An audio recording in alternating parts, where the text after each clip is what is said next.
5. 혼례 성사. 결혼을 성례로 볼 수 있는 그 어떤 성경적 근거도 없다. 그리고 실제로 로마 교도들은 동일한 전승을 사용하여 한편으로는 결혼을 성례로서 찬양하는 데 사용하여 왔고, 다른 한편으로는 결혼을 조롱거리에 지나지 않는 것으로 만드는 데 사용하여 왔다. 이 문제를 살펴보기로 하자. 우리는 하나님의 약속의 말씀은 모든 성례와 결부되어 있으며, 성례를 받는 사람은 누구나 그 약속의 말씀을 믿어야 한다고 주장하였다. 왜냐하면 표지 그 자체가 성례로 된다는 것은 불가능하기 때문이다. 그러나 성경의 그 어디에서도 우리는 어떤 사람이 결혼함으로 인해 하나님의 은혜를 받는다는 내용을 찾아볼 수 없다. 또한 결혼의식은 그 예식이 하나님에 의해 제정된 것이라는 암시를 조금도 내포하고 있지 않다. 또 성경의 그 어디에서도 우리는 결혼이 어떤 것을 상징하기 위하여 하나님에 의해 제정되었다는 것을 찾아볼 수 없다. 물론 우리는 사람들의 눈에 보이게 행해지는 모든 것들은 사람들의 눈으로 볼 수 없는 것들에 대한 상징과 알레고리로 이해될 수 있다는 것을 인정한다. 그렇지만 상징과 알레고리들은 성례들이 아니며 우리가 지금 얘기하고 있는 것은 바로 성례들에 관한 것이다. 결혼과 같은 것은 세상이 시작된 이래로 계속 있어 왔고, 또한 결혼은 오늘날까지 불신자들 가운데에도 존재한다. 그러므로 로마 교도들이 결혼을 세법의 성례라 부르고 교회에만 속하는 직능이라고 말하는 것은 타당치 않은 것으로서 아무런 근거도 없는 것이다. 우리 조상들의 결혼은 우리 자신의 결혼보다 더 신성하지 않았으며, 신자들의 결혼이 불신자들의 결혼보다 참된 것도 아니다. 그렇지만 아무도 불신자들의 결혼을 성례라 하지 않는다. 또한 신자들 사이에서조차도 불경건한 결혼들이 있으며 이교도들보다 더 악한 것들도 있다. 그렇다면 왜 결혼이 그러한 경우에 성례로 불려야 하고 이교도들의 결혼은 성례라 부르면 안 되는가? 또한 우리는 세례와 교회에 대해서와 마찬가지로 결혼에 대해서도 동일하게 말도 되지 않는 소리를 늘어놓으면서 결혼은 교회 내에서 행해질 때만 성례라고 말하는가? 어떤 사람들이 마치 머리가 돌아버린 양 말하면서 현세적 권세는 오직 교회 안에만 존재한다고 선언하는 것은 사실인가? 그러나 이것은 너무나 유치하고 가소로운 일로서 우리의 무지와 무모함을 드러내어 불신자들의 조롱거리가 될 뿐이다. 로마 교도들은 사도가 에베소서 5장 31절에서 그 둘이 한 육체가 될지니 이 비밀이 크도다 라고 말하고 있다고 대답할 것이다. 당신은 이와 같이 명백한 사도의 말씀을 거역하는 것이라고 말하고 싶은 것인가? 이에 대해 나는 이러한 논거를 제시하는 것은 큰 태망과 매우 경솔하고 지각 없이 성경을 읽었음을 보여주는 것이라고 대답하고자 한다. 성경의 그 어디에서도 성례라는 명사가 지금 교회에서 통용되는 의미를 지니고 있는 경우는 없으며 오히려 그 반대의 뜻을 나타낸다. 모든 경우에 있어서 그것은 어떤 신성한 것의 표지가 아니라 신성하고 비밀스럽고 감추어진 것 자체를 의미한다. 따라서 고린도전서 4장 1절에서 바울은 이렇게 말한다. 사람이 마땅히 우리를 그리스도의 일꾼이요 하나님의 비밀을 맡은 자로 여길지어다. 불가타 성경에 사크라멘툼으로 되어 있는 곳에서 헬라어 본문은 미스테리온, 이라는 단어를 사용하고 있는데 번역자는 이 단어를 어떤 때는 의역하고 어떤 때는 음역을 했다. 따라서 앞에서 말한 예에서 헬라어는 둘이 한 몸이 될지니 이는 큰 비밀이니라가 된다.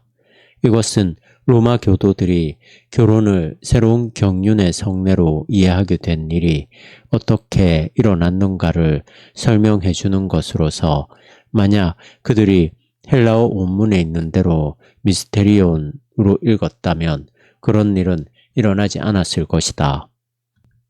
또한 디모데전서 3장 16절에서 바울은 그리스도 자신을 성례라 부르고 있다.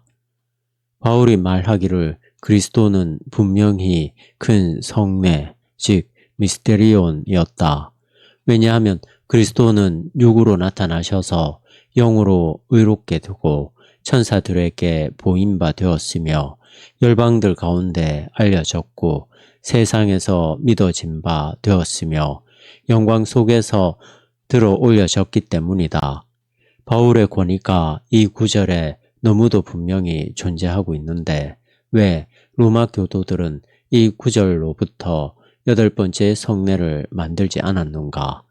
이 경우에 성례들을 고안해낼 풍부한 기회를 가지고 있었는데도 자제했던 그들이 왜 다른 성례들에서는 그토록 미쳐 날뛰는가? 분명히 그들은 사실들과 어휘에 대한 그들 자신의 무지에 의해 속았을 것이다. 말씀들의 소리만 들어도 그들은 그 말씀들 위에 자기 자신의 의견들을 세워왔다.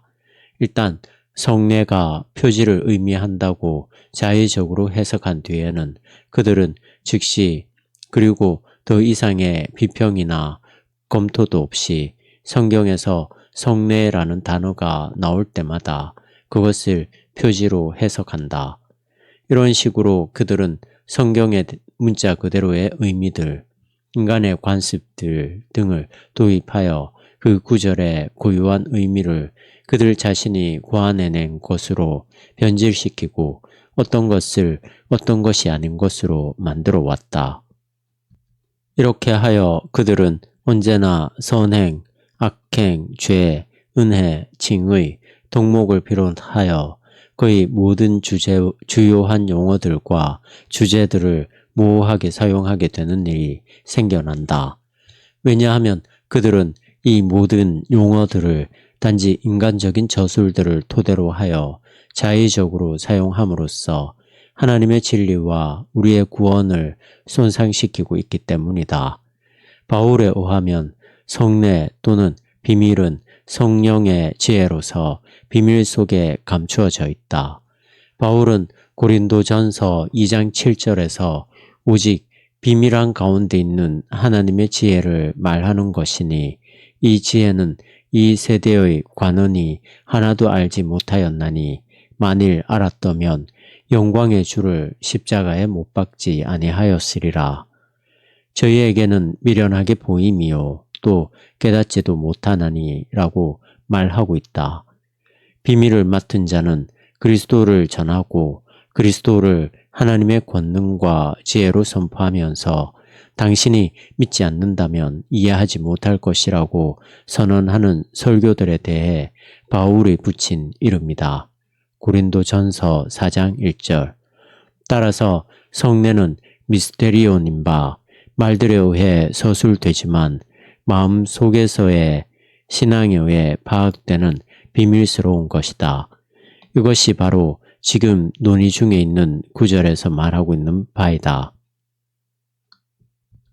그 둘이 한 육체가 될지니 이 비밀, 리크도다. 로마 교도들은 이것이 결혼에 대한 것이라고 생각하지만 바울은 이어서 분명히 설명하고 있는 바와 같이 그리스도와 교회에 대하여 이 말씀을 사용하고 있다. 내가 그리스도와 교회에 대하여 말하노라. 에베소서 5장 32절. 자, 당신은 로마 교도들의 말과 바울의 말 사이에서 어떤 일치점을 볼 수 있는가? 바울은 자기가 그리스도와 교회에 있어서의 커다란 비밀에 관하여 말하고 있다고 말한다. 그러나 로마 교도들은 그것을 남자와 여자의 문제에 적용한다. 성경을 이런 제멋대로의 방식으로 다루는 것이 허용된다면 로마 교도들이 성경에서 100가지나 되는 성례를 발견한다고 해도 놀랄 일은 없을 것이다. 우리는 그리스도와 교회는 비밀 또는 한때 감추어져 있던 매우 중요한 그 무엇, 상징적으로 말해질 수 있고 말해져야 하고 말해지고 있는 어떤 것이며 결혼은 이에 대한 유형의 알레고리 가운데 하나라고 결론 내릴 수 있다. 그러나 결혼은 이러한 비유로 성례라 불려서는 안 된다. 시편 19편 1절에서 하늘들은 사도들을 나타내고 태양은 그리스도를 상징하고 있으며 바다들은 백성들을 나타낸다. 그러나 이것은 그것들이 성례들이라는 것을 의미하지 않는다. 성례를 구성하는 요소로서 하나님에 의한 제정 또는 약속에 관한 언급을 전혀 찾아볼 수 없기 때문이다.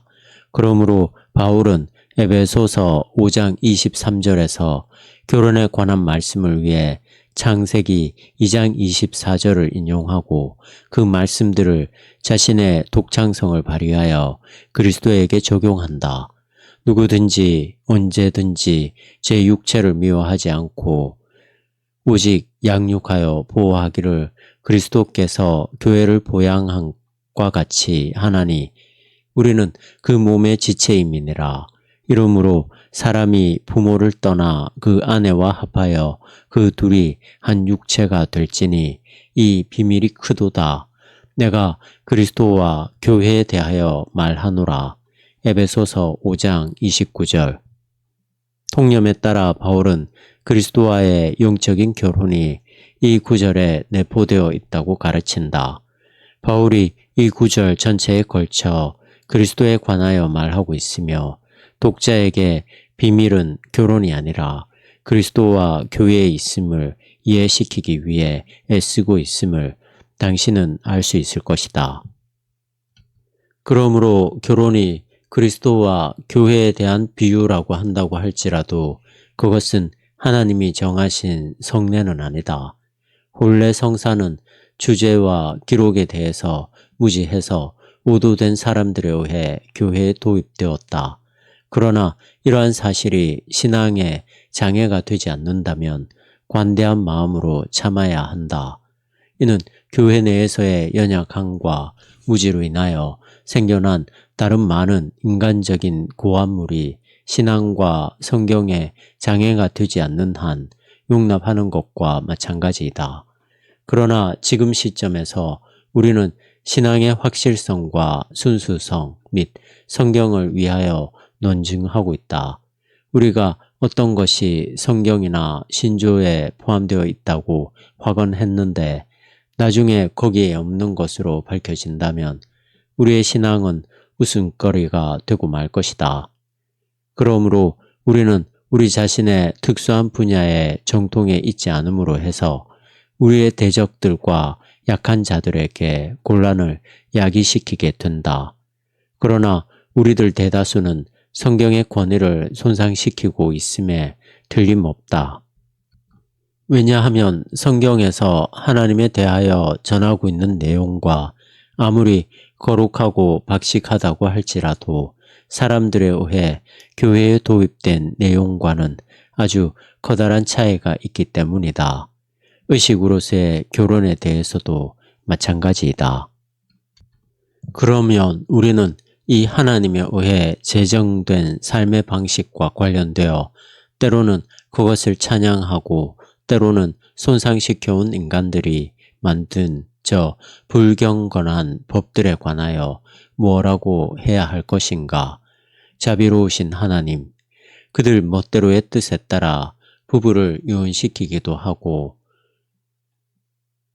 결혼을 강요하기도 하는 압제자 로마 교도들의 무분별한 짓을 살펴보는 것은 얼마나 무시무시한 일인가.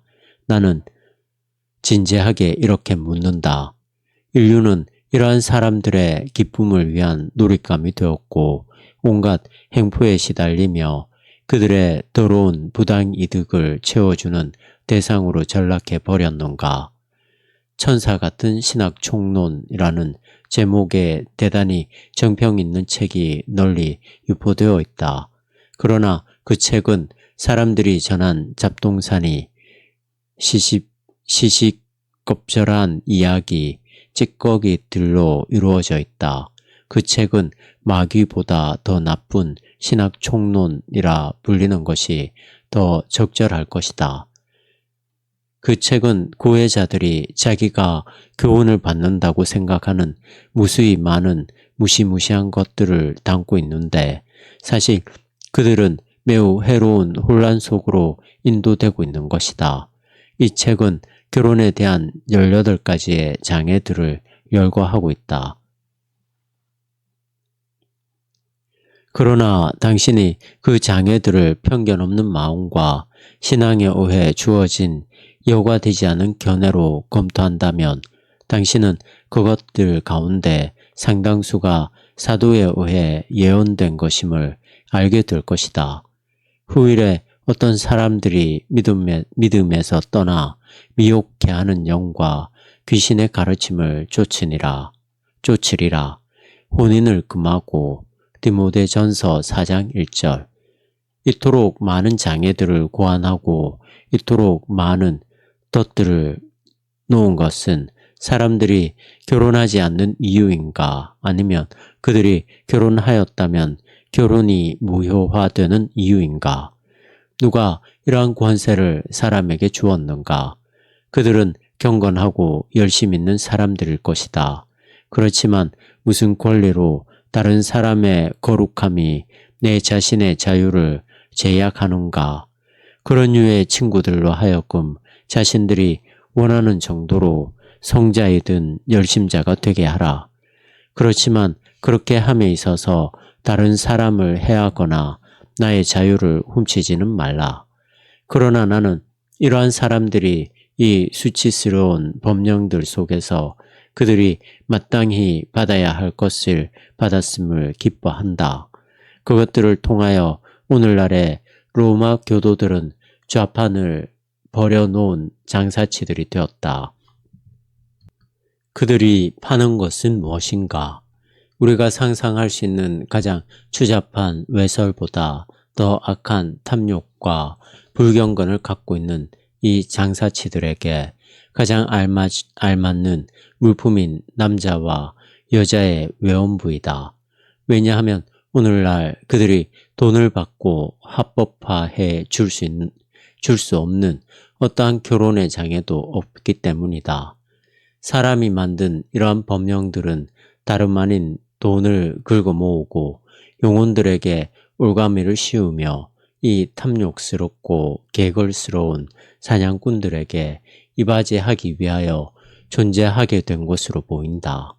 가증스러운 것이 하나님의 교회에 서고 사람들에게 남자와 여자의 외원부를 공공연하게 파는 일이 행해지고 있다.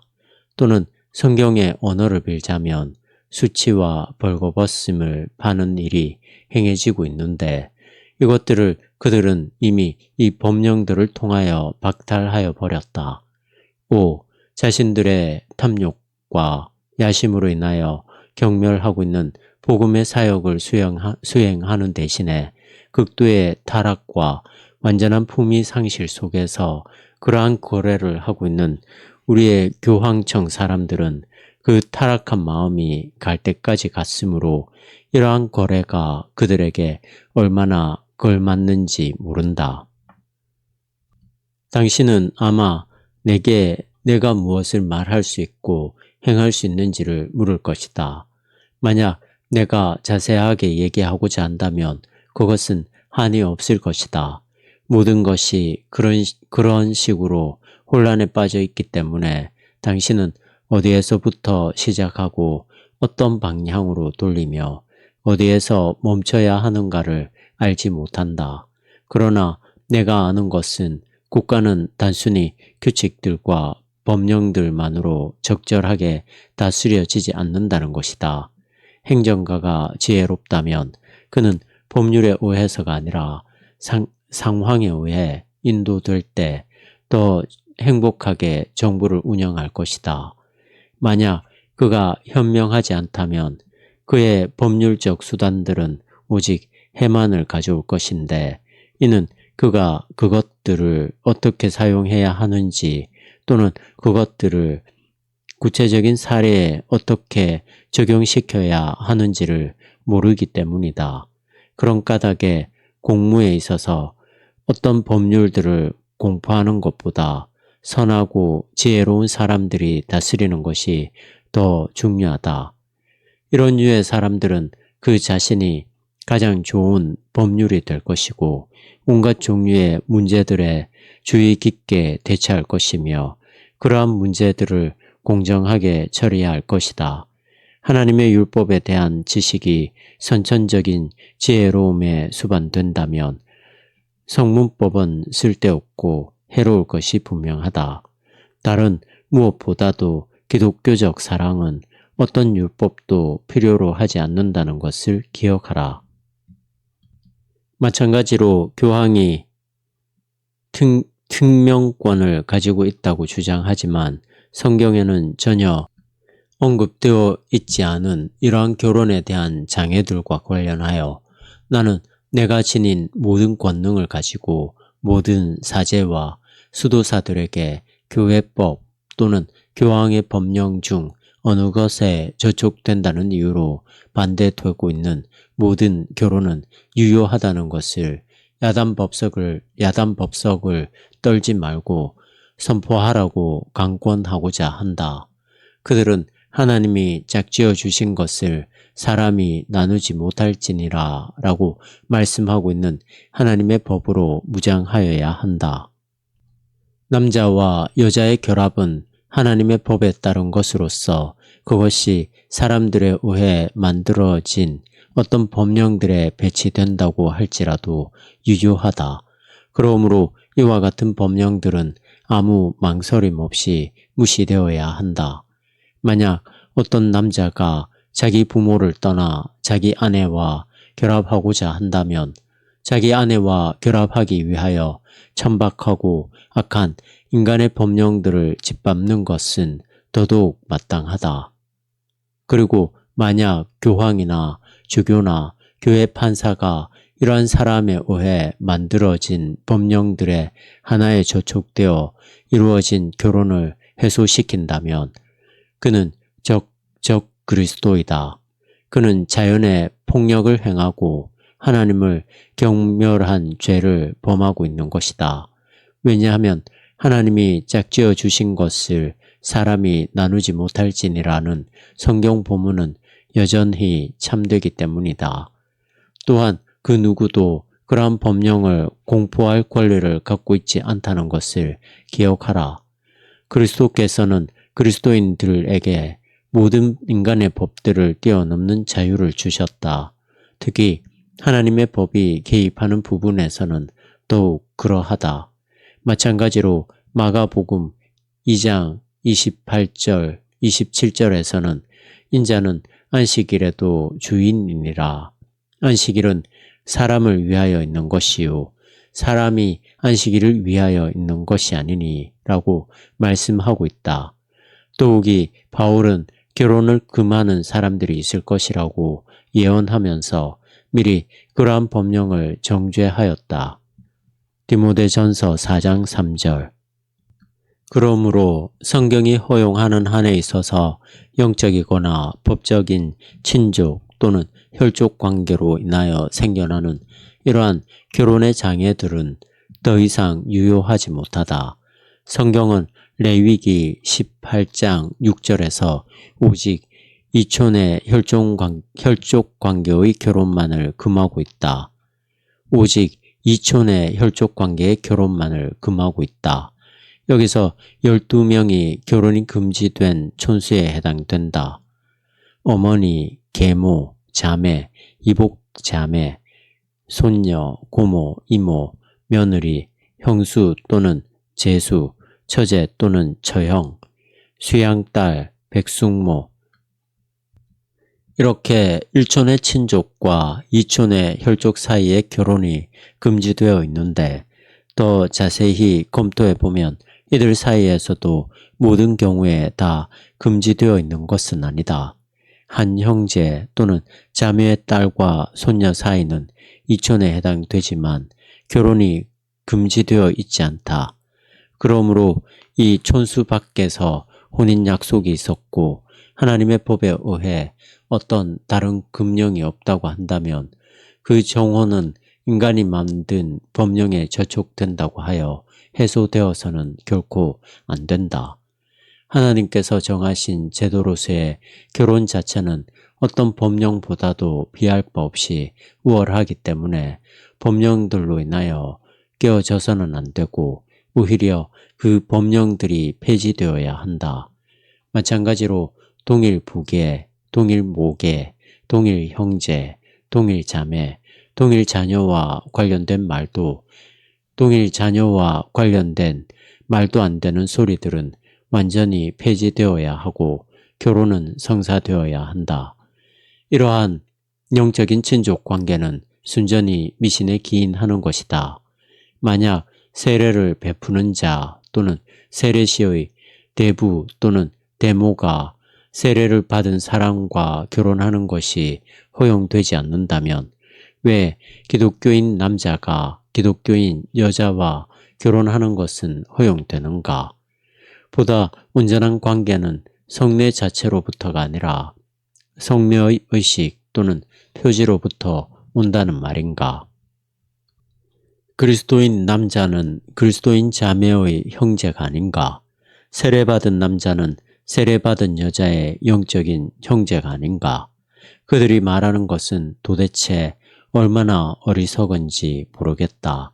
만약 남편이 자기 아내에게 복음을 가르치고 그리스도의 신앙에 관하여 가르친다면 그런 것으로 인해 그 남편은 분명코 자기 아내의 영적인 아버지가 된다.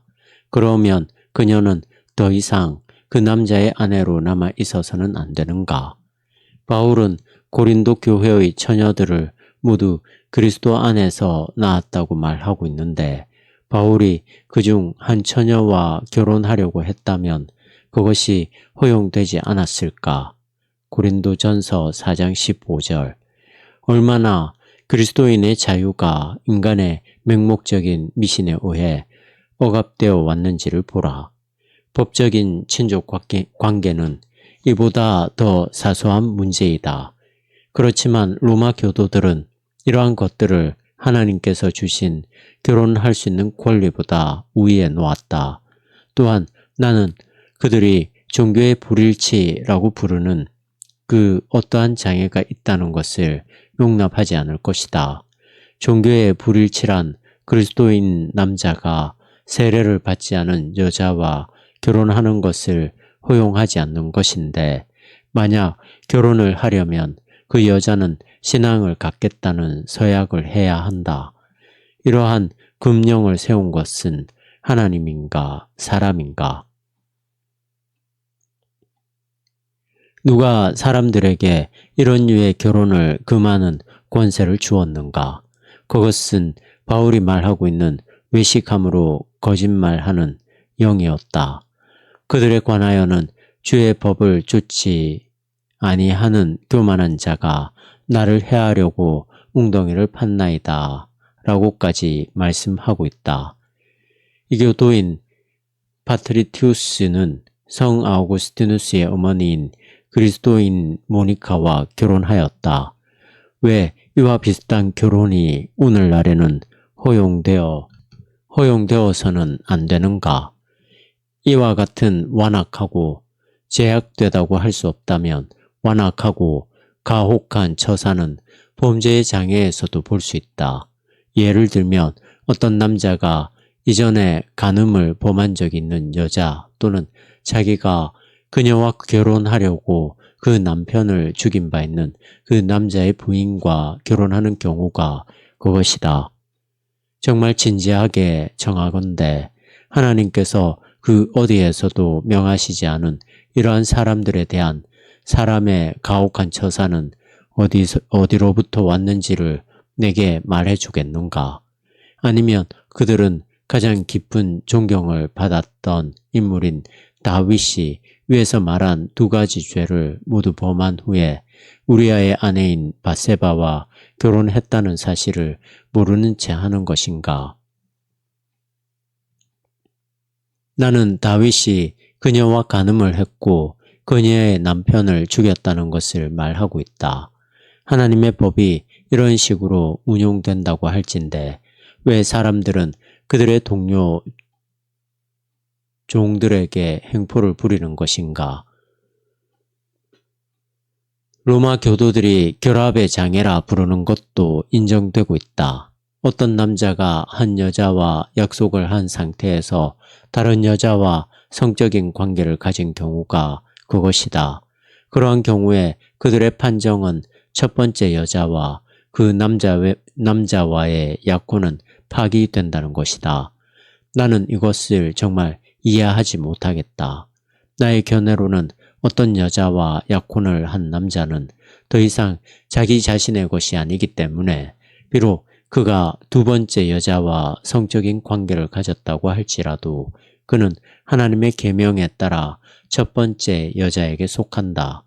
비록 그가 첫 번째 여자와 성적인 관계를 갖지 않았다고 할지라도 그렇다.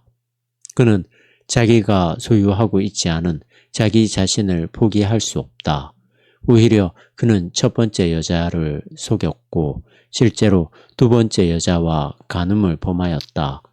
로마 교도들이 이 경우를 달리 보는 이유는 그들은 하나님의 명령에 따라 그 남자가 이미 약혼을 하였고 영원히 그것을 지켜야 한다는 것보다도 육체적인 결합을 더 중요시하기 때문이다.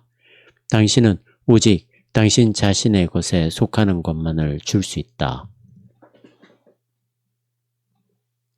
하나님께서는 인간의 모든 전통들을 뛰어넘어 선한 신의로서 지켜야 하는 어떤 문제에 있어서 자기 형제를 함정에 빠뜨리는 것을 금하고 있다.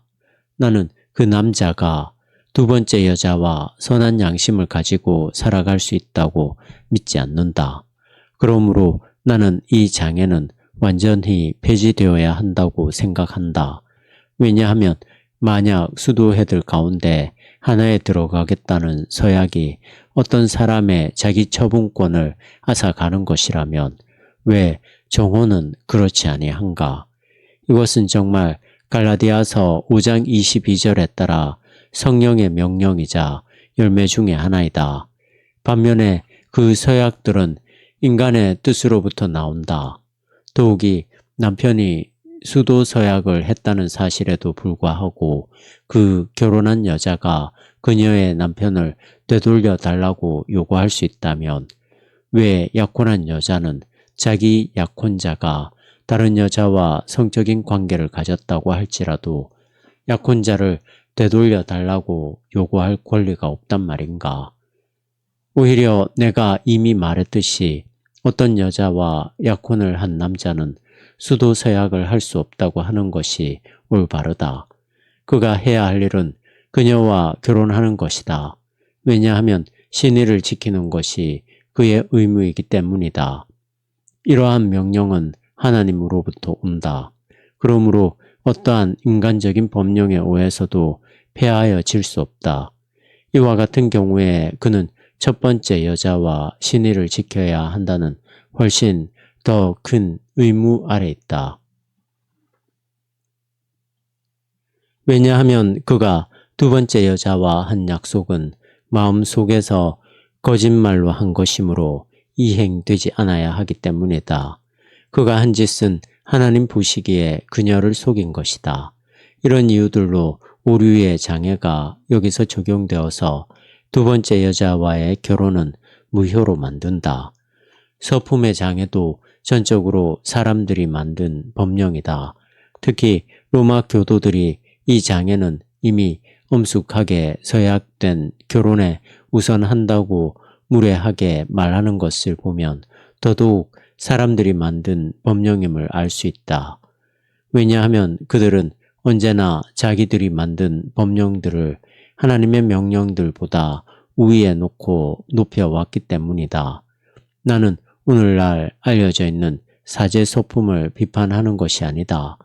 내가 이런 말을 하는 것은 바울이 감독은 한 아내의 남편이 되며 라고 명령한 것을 알고 있기 때문이다.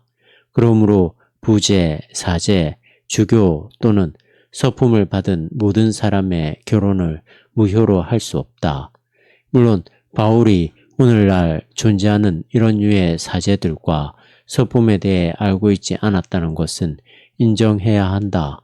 그러므로 교회에 들어와서 위험들과 죄악들과 악들을 증대시켰을 뿐인 이런 인간이 만든 저주받을 법령들을 폐지하라. 그러므로 사제와 그의 아내 사이에는 그 둘을 떼어놓을 수 없는 유효한 결혼이 존재한다. 이것은 하나님의 명령들에 의해 입증된다. 하나님을 두려워하지 않는 사람들이 그러한 결혼을 오로지 자기 자신들의 권세로서 금하고 심지어 무효로 한다고 해도 그것이 어쨌단 말인가. 그럼에도 불구하고 사람들이 금한 것은 하나님의 허락하시고 있고 하나님의 법과 인간의 법령이 서로 차이가 있을 때 하나님의 법이 우선한다. 사회적 타당성의 장애로 인하여 정혼을 무효화할 수 있다는 것도 이와 비슷한 호구이다. 나는 하나님께서 맺어주신 것을 그렇게 신속하게 갈라놓는 불경건한 뻔뻔스러움에 분노를 느낀다. 여기에서 당신은 그리스도께서 말씀하시거나 가르치신 모든 것을 공격하는 적 그리스도를 볼 수 있다. 약혼한 상의 경우에 만약 그중 한 사람이 결혼 전에 죽는다면 남은 한 사람이 사촌의 혈족 관계에 있는 고인의 친척 중 한 사람과 결혼해서는 안 되는 이유는 무엇인가? 이것을 금하는 것은 사회적 타당성을 옹호하는 것이 아니라 그것을 무시하는 것이다. 이스라엘 백성들은 가장 좋은 법을 소유하고 있었다. 왜냐하면 그 법은 하나님께서 제정하신 것으로서 이런 류의 사회적 타당성의 옹호를 하나도 가지고 있지 않기 때문이다. 이와는 반대로 하나님께서는 가장 가까운 친척이 홀로 남겨진 여자와 결혼할 것을 명하셨다. 이 문제를 이렇게 물을 수도 있을 것이다. 그리스도인의 자유를 소유하고 있는 백성들이 모세의 율법에 구속받고 있던 백성보다 더 부담되는 법을 짊어져야 하는가? 장애인들이라기보다는 허구라 불려져야 마땅한 것에 대한 나의 논의를 요약해 보면 다음과 같다. 현재의 나에게는 성적인 무력, 현존하는 결혼 사실에 대한 무지, 정절의 서약 이외에는 법적인 정혼을 무효화할 수 있는 그 어떠한 장애도 없는 것으로 보인다. 그러한 서약에 관하여 내가 아직까지도 확신할 수 없는 것은 내가 이미 세례의 성례와 관련하여 말한 바 있듯이 서약이 유효한 나이를 몇 살로 잡아야 하는가 하는 것이다. 그러므로 결혼 그 자체가 오늘날의 불행하고 절망적인 혼돈 상태의 본질을 여실히 보여주는데 충분한 예이다. 또한 그것은 교회의 모든 의식들이 해롭고 무식하고 불경건한 인간의 규례들로 인하여 장애를 받고 있으며 뒤엉켜 있고 위험에 처해 있음을 보여준다. 사람들이 만든 법령 전체를 그것들의 지위가 무엇이든 상관없이 단번에 폐지하지 않는다면 치료할 가망성은 전혀 없다. 우리가 복음의 자유를 회복하였을 때 우리는 그것에 따라 모든 면에서 판단하고 다스려야 한다. 아멘. 이제 성적인 무력을 논의할 필요가 있다. 왜냐하면 그렇게 함으로써 마음속으로 고뇌하고 위험에 처해 있는 자들에게 권면하는 것이 더욱 수월하기 때문이다. 그러나 나는 내가 장애들에 관하여 위에서 말한 것은 이미 이루어진 결혼에 적용된다는 점을 미리 말해 두고자 한다. 그러한 결혼들은 어느 하나라도 내가 논의한 그러한 장애들로 인하여 무효화되어서는 안 된다. 그러나 아직 이루어지지 않은 결혼에 관하여 나는 내가 이미 말한 것을 간략하게 되풀이 말하겠다.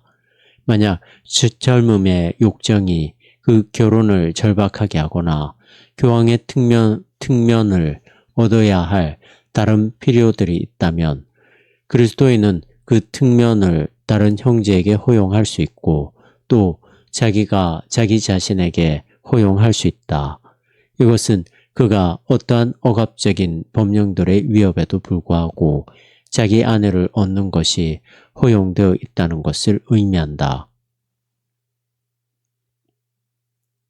다른 사람의 무지나 미신 때문에 왜 내가 나의 자유를 박탈당하여야 하는가? 아니면 만약 교황이 돈을 받고 특면을 허용할 수 있다면 왜 나는 나의 구원을 위하여 내 자신이나 나의 형제에게 그러한 특면을 허용할 수 없단 말인가? 법령들을 공부하는 자는 교황인가? 그러하여금 스스로를 위해 그 법령들을 공포하게 하고 나의 자유는 내게 맡겨두라. 그렇지 않으면 나는 그가 모르게 나의 자유를 취하리라. 성적 무력의 문제에 대하여 이와 같은 경우를 검토해 보기로 하자. 어떤 여자가 성적으로 무력한 남자와 결혼을 했는데 수많은 증거 물품들을 제시하여야 하고 악명 높은 소송 절차로 인하여 자기 남편의 성적 무력을 법정에서 입증할 수 없다. 아마 입증하지 못할 것이다. 입증할 수 없다고 하자. 여전히 그녀는 아이를 갖기를 원하고 그대로 참고 살 수가 없다. 이에 더하여 내가 그녀에게 그녀와 그녀의 남편이 수많은 경험을 통해 그녀의 양심껏 그 남편이 성적으로 무력하다는 것을 알고 그녀가 만족해하는 다른 남자와 결혼하기 위하여 이혼을 구하라고 충고하였다고 하자. 그런데 만약 그녀의 남편이 그녀의 제안에 동의하지 않는다면 나는 이제 실제로 그는 그녀의 남편이 아니라 같은 집에 사는 한 사람일 뿐이지만 나는 남편의 동의를 얻어서 그녀가 이를테면 남편의 형제라든지 다른 사람과 성적인 관계를 갖고 이러한 결혼은 비밀로 붙여둔 채 거기에서 태어난 아이들을 추정상의 아버지, 그들은 이렇게 부른다. 추정상의 아버지 앞으로 입적시키라고 충고하고 싶다.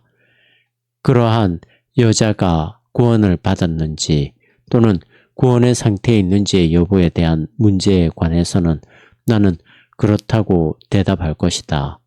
왜냐하면 이 경우에 남편의 성적 무력에 대한 무지로 인한 실수가 적절한 결혼을 방해하는 잘못된 상황을 만들었기 때문이다.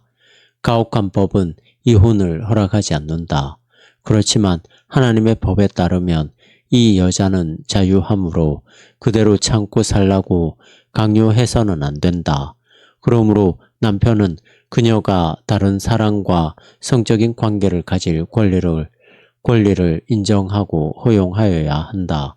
왜냐하면 그녀는 형식적이고 비현실적인 의미로만 자신의 아내이기 때문이다. 만약 남편이 동의하지 않고 갈라서기를 원하지도 않으며 오히려 그녀를 화형당하게 하거나 간음을 범하게 한다면 나는 그녀에게 다른 사람과 정혼을 하고 먼 지방으로 도망가서 살라고 권하고 싶다. 그녀 자신의 자연스러운 감정들로 인한 위험들과 끊임없이 애써 싸우고 있는 사람에게 달리 무슨 권면을 할 수 있겠는가? 물론 나는 이런 류의 은밀한 결혼에서 태어난 자녀들이 추정상의 아버지의 상속자가 된다는 것은 불공정하다는 이유로 사람들이 당혹해 할지도 모른다는 것을 잘 안다. 그러나 반면에 남편의 동의를 얻어 행한다면 아무런 불공정도 없을 것이다. 남편이 그 사실을 모르거나 동의를 거절하는 경우에는 자비가 아니라도 정말 아무 것에도 얽매이지 않고 기독교적인 합리성으로 하여금 이 사례를 판단케 하고 둘 중에 어느 쪽이 다른 쪽에게 더 해를 끼치고 있는지를 말하게 하라. 아내는 남편의 재산을 소비하고 있지만 남편은 아내를 속이고 그녀의 몸과 삶을 온전히 속여 빼앗고 있다. 세속적인 재산의 일정량을 소비하는 여자보다 자기 아내의 몸과 생명을 소비시키는 남자가 더 큰 죄를 범하고 있는 것이 아닌가. 따라서 그는 이혼에 동의하든지 자신의 것이 아닌 자녀를 용납하여야 한다. 아무것도 모르는 소녀를 속이고 그녀에게서 그녀의 삶과 몸의 온전한 사용을 속여 빼앗았을 뿐만 아니라 간음을 범할 수밖에 없는 거의 참을 수 없는 원인을 제공한 것은 그의 잘못이다. 이 두 사람의 행위를 공정한 저울로 달아보라. 실제로 어떤 법에 따르든지 기만 행위는 기만 행위에 의해 얻는 것에 대한 보답을 초래하고 해를 끼친 사람은 그것을 선하게 만들어야 한다.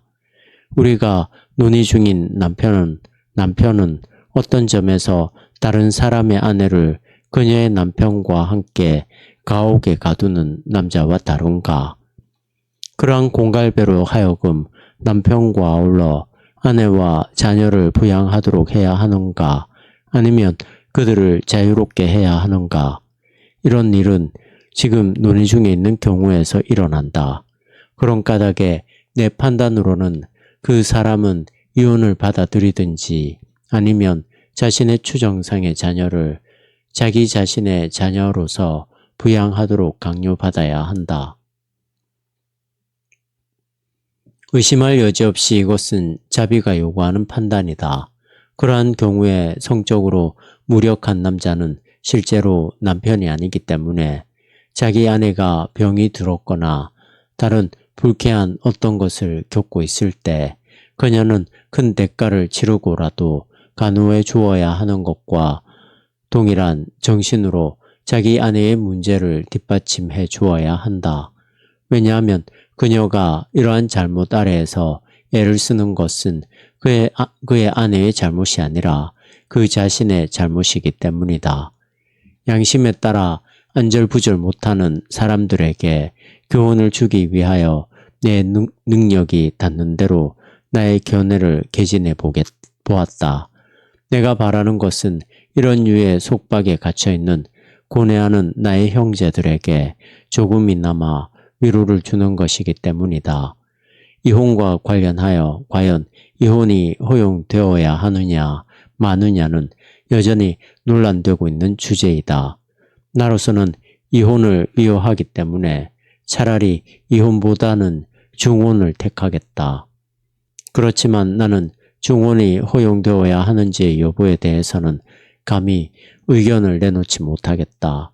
목자장이신 그리스도 자신의 명령은 마태복음 5장 32절에 나와 있다. 누구든지 음행한 연고 없이 아내를 버리면 이는 저로 간음하게 함이요. 또 누구든지 버린 여자에게 장가드는 자도 간음함이니라.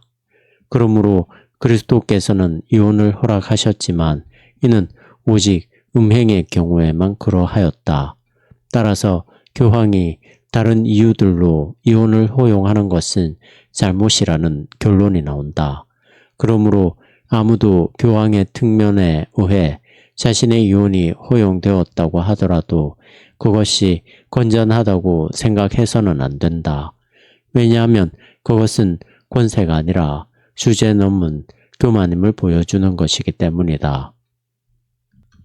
그러나 나는 로마 교도들이 이혼에 의해 자기 아내와 갈라선 남자의 재혼을 허용하지 않고 독신으로 살도록 강제한다는 것을 더 기이하게 여긴다. 그리스도께서는 음행의 경우에 이혼을 허락하셨으며 아무에게도 독신으로 남기를 강제하지 않으셨다. 바울은 정욕에 불타는 것보다는 차라리 결혼하는 것이 낫다고 함으로써 자기가 버린 여자 대신에 다른 여자와 결혼하는 것을 허용할 생각을 가지고 있었던 것으로 보인다. 고린도전서 7장 9절. 그러나 이것은 충분한 논의를 거쳐 결정되어야 할 문제이기 때문에 무수한 위험들로 둘러싸여 있지만 오늘날 그들 자신의 잘못도 없이 독신으로 있도록 강요받고 있는 사람들에게는 권면을 하는 것이 가능할 것이다. 아내나 남편이 도망가거나 상대방을 버린 후 10년 후에 돌아오거나 돌아오지 않는 경우 이런 일은 나를 괴롭게 하고 침통하게 한다. 왜냐하면 악한 사단이 특별히 작용해서든 우리가 하나님의 말씀을 무시하기 때문이든 이런 일들이 매일 일어나고 있기 때문이다. 나로서는 이 문제에 있어서 순전히 사적으로 얘기하자면 어떠한 법칙이나 규율을 정할 수 없다. 그러나 나는 고린도전서 7장 15절에 나오는 구절을 이 문제에 적용하기를 원한다. 믿지 아니하는 자가 갈리거든 갈리게 하라. 형제나 자매나 이런 일에 구속받을 것이 없느니라. 여기서 사도는 자기 아내를 버리는 불신자는 이혼을 허락하여야 한다는 법칙을 말하면서 믿는 자는 다른 사람과 자유로이 결혼하라고 밝히 말하고 있다. 분명히 믿는 자, 즉 명목상으로는 믿는 자이지만 실제로는 불신자, 분명히 믿는 자가 자기 아내를 버리는 경우, 특히 그가 돌아올 마음이 전혀 없는 경우에도 이와 동일한 원칙이 적용되어야 한다. 적어도 나는 이 두 경우 사이에 어떠한 차이도 찾아볼 수 없다. 반면에 나는 사도시대의 불신자가 다시 돌아오거나 신자가 되었다거나 자신의 믿는 아내와 함께 살겠다고 약속한 경우에도 그러한 것이 허용되지 않았을 것이며 오히려 다른 사람과 결혼하도록 허용됐을 것이라고 믿는다. 그러나 이미 말했듯이 이러한 문제들에 있어서 나는 어떤 원칙들을 세우지 않는다. 물론 나는 이것이 해결되는 것을 다른 무엇보다도 더 원한다. 왜냐하면 오늘날 나를 이보다 더 불안하게 하는 것이 없기 때문이다. 이런 마음은 나뿐만 아니라 다른 많은 사람들이 갖고 있다. 그럼에도 불구하고 나는 교황이나 주교들의 독단적인 명령에 의해 이 문제를 해결하고자 하지 않는다. 오히려 학식 있고 선한 두 사람이 그리스도의 이름과 그리스도의 영으로 서로 합의에 이르러 어떤 것을 공표한다면 나는 공의회의 편결보다 그들의 편결을 택하고자 한다. 왜냐하면 오늘날 통상적으로 회집되는 공의회라는 것들은 학식과 거룩함보다는 숫자와 권능으로 더 악명이 높기 때문이다. 따라서 나는 나보다 더 지혜로운 다른 사람이 이 문제를 거론할 때까지 이 문제를 덮어두기로 한다.